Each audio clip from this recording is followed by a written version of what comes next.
আপনারা ইতিমধ্যেই হয়তো অনেকেই জেনে গেছেন যে ইউএসের স্টেট ডিপার্টমেন্টের একটা আদেশ বা স্টেট ডিপার্টমেন্টের একটা স্টেটমেন্টকে কেন্দ্র করে রয়টার, ফক্স, বিবিসি সহ বিভিন্ন দেশীয় ও আন্তর্জাতিক মিডিয়া অলরেডি প্রকাশ করেছে যে ৭৫টি দেশের ইমিগ্রেশন ভিসা স্থগিত করেছে আমেরিকা, যার মধ্যে বাংলাদেশের নামও আছে। তো এই ৭৫ দেশের ভিসা স্থগিত করার কারণে কাদের উপর কি প্রভাব পড়বে, কবে এই স্থগিতাদেশ উইথড্র হতে পারে, এই মুহূর্তে আপনাদের কি করণীয়, বা ভিজিট, স্টুডেন্ট, নন ইমিগ্রেন্ট ক্যাটাগরিতে এগুলার কি প্রভাব পড়তে পারে, বা কোন কোন ক্যাটাগরির মধ্যে আসলে এই প্রভাবটা পড়বে, সেটাই আলোচনা করব আজকের এই ভিডিওতে। চলুন শুরু করা যাক। তার আগে বলে নিচ্ছি, যারা আমাদের চ্যানেলে নতুন বা আমাদের চ্যানেলটি এখনও সাবস্ক্রাইব করেননি, please hit the subscribe button. আর যারা অলরেডি সাবস্ক্রাইব করেছেন তাদেরকে অসংখ্য ধন্যবাদ।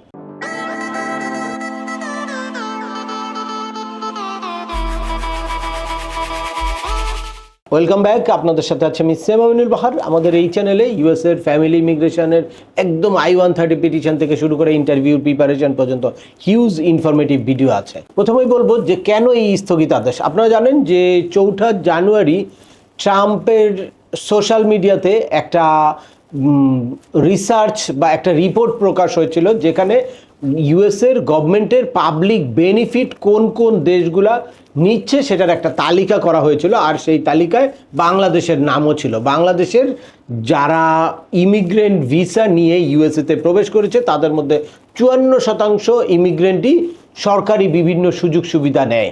তো এই কারণে বাংলাদেশও এই ৭৫ দেশের তালিকার মধ্যে এসেছে। যদি ওই তালিকার মধ্যে বাংলাদেশের নাম না থাকতো বা বাংলাদেশের মানুষ যদি এত বেশি পাবলিক বেনিফিট না নিত, তাহলে কিন্তু তারা তাদের ইমিগ্রেশন ভিসাটা স্থগিত হতো না। এমনিতেই ট্রাম্প প্রশাসন ইমিগ্রেশন বিদ্বেষী, কিন্তু এটা সবচেয়ে কঠোর সিদ্ধান্ত। তার এই সম্পূর্ণ সময়ে যত ইমিগ্রেশন বিরোধী সিদ্ধান্ত নিয়েছে তার মধ্যে এটা সবচেয়ে কঠোর সিদ্ধান্ত। তবে আপনাদেরকে বলবো যে হতাশ হওয়ার কোনো কারণ নেই। এইটা স্থগিত বেশি দিন রাখা কিছুতেই পসিবল না। কারণ তারা যেই কারণটা দেখিয়েছে সেটা হচ্ছে, আগে যারা ইমিগ্রেন্ট ভিসা নিয়ে গিয়েছে তারা পাবলিক বেনিফিট বেশি নিয়েছে। তো এখন সেইটার জন্য ভবিষ্যতে যারা যাবে তারা কিন্তু কিছুতেই এফেক্টেড হতে পারে না।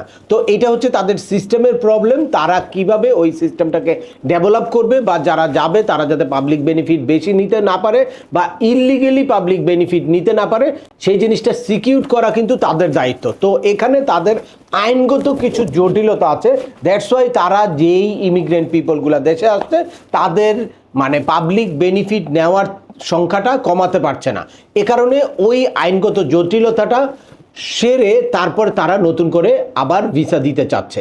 এখানে কিন্তু ভিসা শুধুমাত্র স্থগিত রাখা হয়েছে। এই যে ইমিগ্রেশন ভিসার টোটাল যেই প্রসেসিং, অর্থাৎ I-130 পিটিশন ফাইল করা বা ন্যাশনাল ভিসা সেন্টারের যেই প্রসেসিং, ডকুমেন্ট কোয়ালিফাই হওয়া, ডকুমেন্ট সাবমিট করা, এইগুলা কোনো কিছু কিন্তু বন্ধ রাখে নাই। শুধুমাত্র যারা ভিসা দিবে, ফাইনাল অবস্থায় আছে, যারা ইন্টারভিউর জন্য ওয়েট করছে, ইন্টারভিউর কিউতে ওয়েট করছে, তাদের জন্য যে এই ভিসাটা আপাতত স্থগিত থাকবে। আর এটা হচ্ছে ২১শে জানুয়ারি থেকে কার্যকর হবে। আমার মনে হয় যে আপনাদের এই স্থগিত আদেশ নিয়ে খুব বেশি হতাশ হওয়ার কোনো কারণ নেই। কারণ কি, যে ইউএসের সিটিজেন বা গ্রিন কার্ড হোল্ডারদের সাংবিধানিক একটা অধিকার হচ্ছে তাদের ফ্যামিলি মেম্বারদেরকে ইউএসএতে নিয়ে আসা বা ইউএসএ ফ্যামিলি মেম্বারদের রিউনিফিকেশন করা।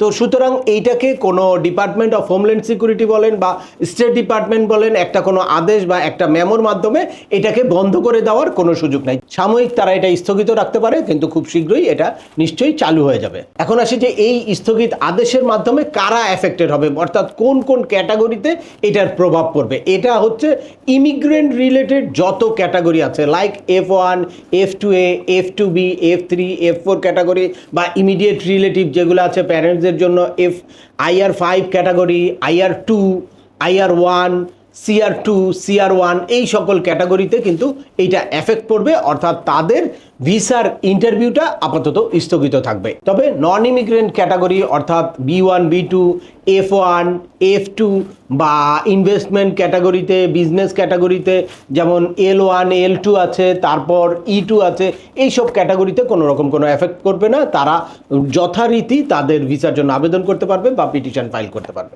এখন প্রশ্ন হচ্ছে যাদের ভিসা আছে তারা কি ইউএসএতে ঢুকতে পারবে কিনা?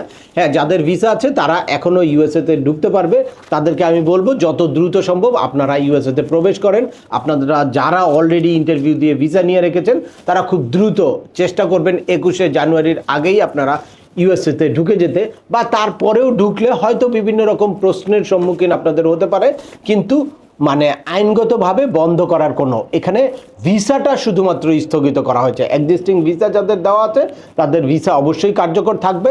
আর যারা ইমিগ্রেশন ভিসার বিভিন্ন ক্যাটাগরিতে আছেন, বিভিন্ন স্টেজে ওয়েট করছেন, তারা যার যার জায়গায় অবস্থান করেন, ধৈর্য ধরেন, হতাশ হওয়ার কোনো কারণ নেই। যখনই আবার এই স্থগিত আদেশ উঠবে তখনই আপনার কেসটা রেগুলার প্রক্রিয়া শুরু হবে। আবারও বলছি আমি, এনভিসি এবং ইউএসসিএস এর প্রসেসিং কিন্তু চলবে, শুধুমাত্র ইন্টারভিউ ডেটটা পাবেন না বা ভিসা পাবেন না। তো ফাইনাল স্টেজে থাকবে, যখনই এই স্থগিত আদেশ উঠে যাবে তখনই কিন্তু দ্রুত আপনাদের ইন্টারভিউ ডেট দিতে থাকবে বা ভিসা দিতে থাকবে। তো আজকের ভিডিওটি আর দীর্ঘায়িত করছি না। আশা করি এই ভিডিও থেকে নতুন যেই স্টেট ডিপার্টমেন্টের সিদ্ধান্ত, নতুন 75টি দেশের ভিসার স্থগিত আদেশ, সেই স্থগিত আদেশ সম্পর্কে আপনারা একদম ক্লিয়ার একটা ধারণা পেলেন। তারপরেও আপনাদের যদি এই সংক্রান্ত কোনো রকম কোনো প্রশ্ন থাকে অবশ্যই আমাকে কমেন্টস করে জানাবেন।